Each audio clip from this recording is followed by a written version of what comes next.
And the winner is Johnny Depp. Johnny Depp.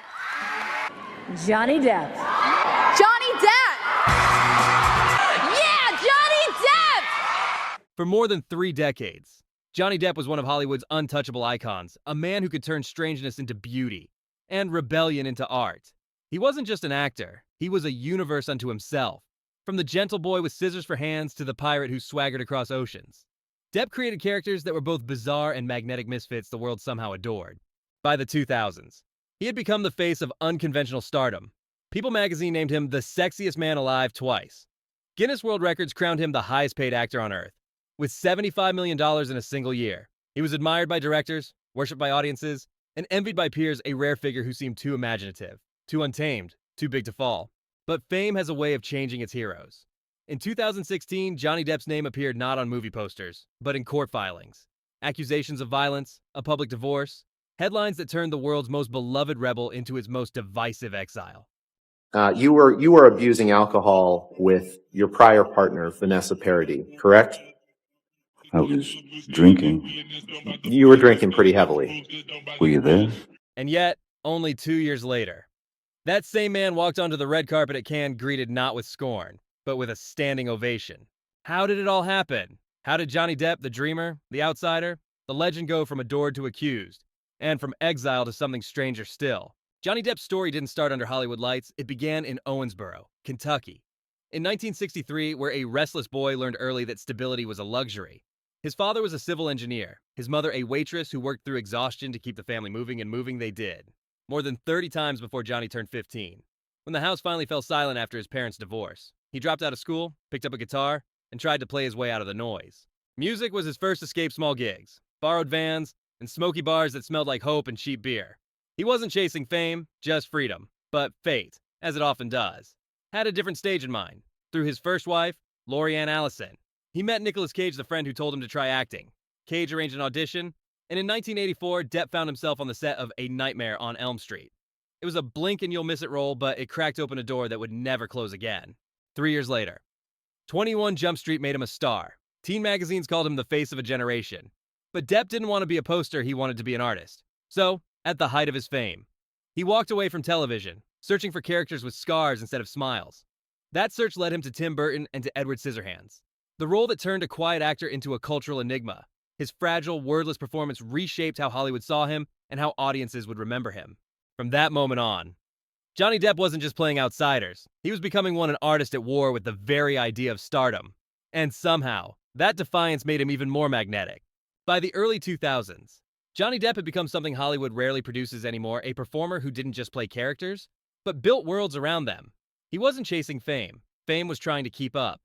His creative bond with Tim Burton turned the screen into a cabinet of curiosities, the vengeful barber of Sweeney Todd, the pale chocolatier of Charlie and the Chocolate Factory, the delirious dreamer of Alice in Wonderland. Each was strange, haunting, and somehow deeply human reflections of a man who made imperfection feel poetic. Then came Pirates of the Caribbean. In 2003, The Curse of the Black Pearl introduced audiences to Captain Jack Sparrow, a drunken philosopher with a compass that didn't point north but always found trouble. What began as a Disney gamble became a cinematic storm. The film sailed past $600 million at the box office, earning Depp his first Oscar nomination within a decade. The franchise would pull in over $4.5 billion worldwide. Jack Sparrow wasn't just a role anymore. He was a global archetype quoted, copied, and permanently stitched into pop culture. At his height, Depp was more than a movie star, he was the embodiment of creative rebellion. People magazine twice called him the sexiest man alive. Guinness World Records listed him as the highest paid actor on Earth. He launched Infinitum Nihil, his own production company, and jammed on stage with rock legends and Hollywood vampires. Even his personal life, the French chateau, the tattoos for lovers, the vintage wine and midnight guitars became part of the folklore. But behind the myth, something had shifted. The characters grew heavier, the colors darker, the eyes a little more tired. Critics began to wonder whether the man who once escaped every label had finally become trapped inside his own creation. Success has made Johnny Depp untouchable, and in Hollywood, that's often the most fragile place to be. At his peak, Johnny Depp seemed untouchable, a man who could turn strangeness into art and eccentricity into charm. But even the brightest lights cast the darkest shadows. Behind the acclaim, behind the laughter of talk shows and the glimmer of red carpets, something was quietly shifting. The very traits that had made him magnetic: intensity, obsession, rebellion were beginning to turn inward. For Johnny Depp, the first cracks appeared long before anyone noticed. Fame had made him immortal on screen, but restless in real life. He had spent decades disappearing into characters pirates, barbers, mad geniuses, but off camera. He seemed to lose the thread of who Johnny Depp really was. Those who worked with him in the 1990s described him as brilliant yet volatile, capable of deep kindness one moment, explosive the next. His relationship with Kate Moss became a public spectacle, a mixture of romance and ruin. In 1994, when police were called to a New York hotel suite destroyed after an argument, the image of the gentle outsider started to blur. The press painted him as both a tortured artist and a reckless celebrity. Depp brushed it off with charm, but the cracks were there, cracks the public mistook for mystique. Behind the charisma was exhaustion. He had grown up with instability, moving dozens of times before adulthood, enduring emotional abuse at home, and turning to alcohol and cigarettes before his teens. Those patterns never disappeared. They simply evolved into adult vices with larger budgets. By the time Pirates of the Caribbean had turned him into one of the highest paid actors in history, the old coping mechanisms were quietly taking over. Excess became a lifestyle, rare wines, island properties, entire staffs on retainer. He called it freedom. Insiders called it chaos. His artistry began to falter. Between 2013 and 2015, the misfires multiplied. The Lone Ranger hemorrhaged nearly $200 million. Mordecai and Transcendence collapsed soon after. Once hailed as a chameleon, he was now accused of repeating himself Jack Sparrow in different costumes. Studios hesitated. Directors grew cautious. Rumors spread of erratic behavior, missed call times, and tempers that flared as unpredictably as his performances. Then came the lawsuits, the first public glimpse of private disorder. In 2017, Depp sued his longtime managers for fraud. They countered with a portrait of breathtaking excess $2 million a month in expenses, 45 luxury vehicles, a personal staff of 40, and a wine bill the size of a small vineyard's revenue. The figure stunned even Hollywood. What had once been eccentricity now looked like implosion. The image of Johnny Depp, the romantic outlaw. The misunderstood genius began to warp. The eyeliner and scarves that once symbolized rebellion now felt like armor, protecting a man under siege by his own legend. Fans clung to the myth. Critics saw a man collapsing under its weight. And in truth, both were right. The persona had grown too large, too heavy, swallowing the person beneath it. By the mid-2010s, the cracks had become fractures. The foundation of his empire, authenticity, creativity. Control was breaking apart. Hollywood still loved the name, but no longer trusted the man behind it. And somewhere beneath the applause and the perfume of fame, something irreversible had begun, the quiet transformation of a legend into a cautionary tale. The storm that would consume Johnny Depp began, as storms often do, with a love story, one that seemed too glamorous to fail. In 2011, on the set of The Rum Diary, he met Amber Heard, a young actress whose star was still rising. They married in 2015, smiling on red carpets, framed by flashbulbs and headlines that called them Hollywood's new power couple. But behind the photographs, the foundation was already cracking. Passion turned to friction, and friction to fury.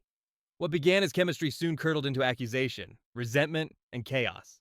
In May 2016, Heard filed for divorce and accused Depp of domestic violence. She arrived in court with a bruise on her face and obtained a restraining order. The tabloids exploded. Depp denied the claims, calling them a lie, but the judgment of public opinion arrived faster than any legal one. Within weeks, he was dropped from campaigns, contracts were paused, and studios began to distance themselves. Then, in 2018, Heard published an op-ed in the Washington Post, describing herself as a public figure representing domestic abuse. She never mentioned him by name. She didn't have to. Depp sued for defamation, claiming his life and reputation had been destroyed.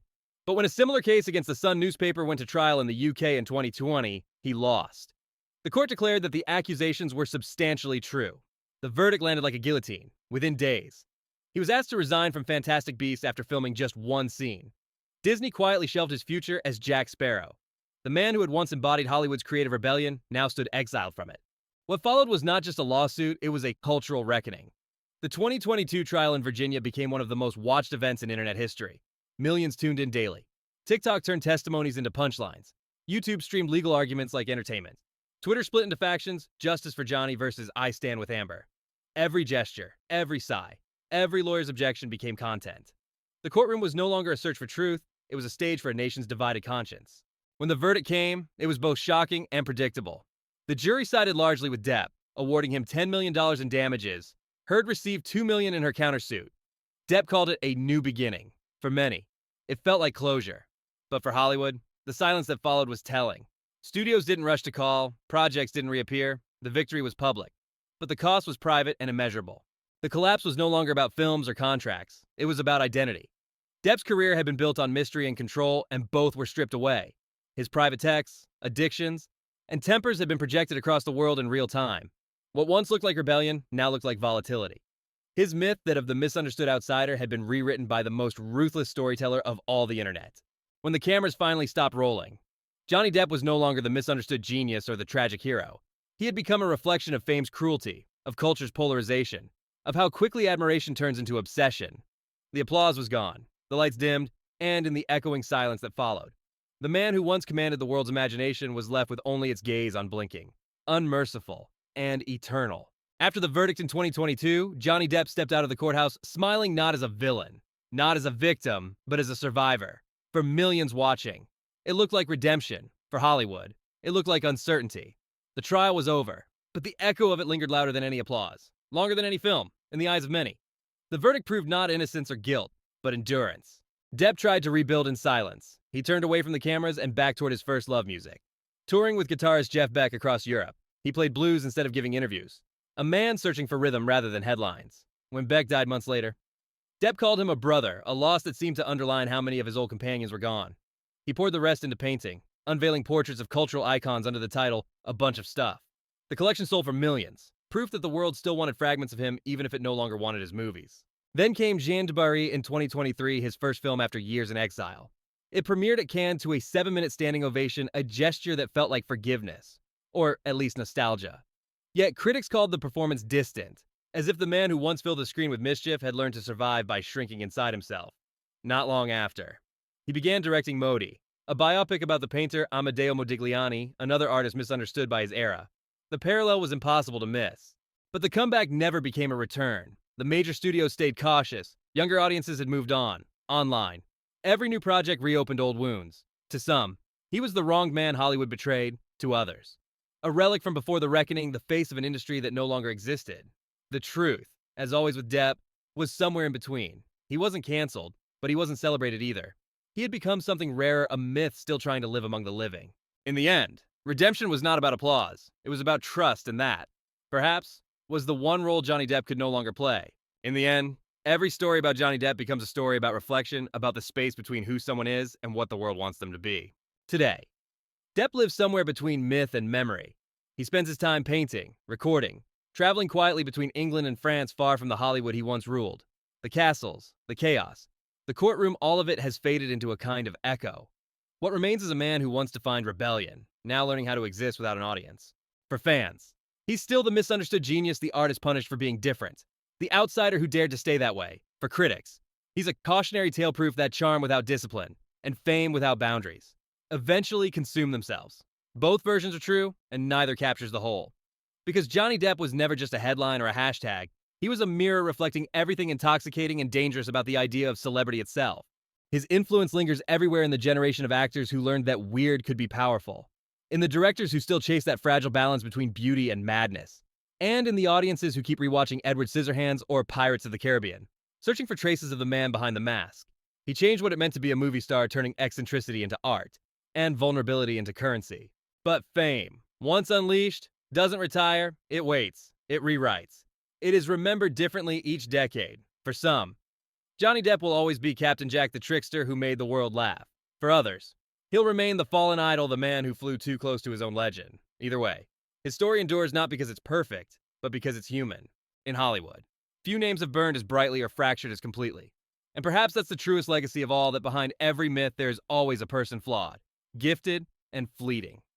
The applause fades, the lights dim, and the reel runs out. But somewhere, in the space between fiction and forgiveness, the image of Johnny Depp still flickers beautiful, broken, and unforgettable.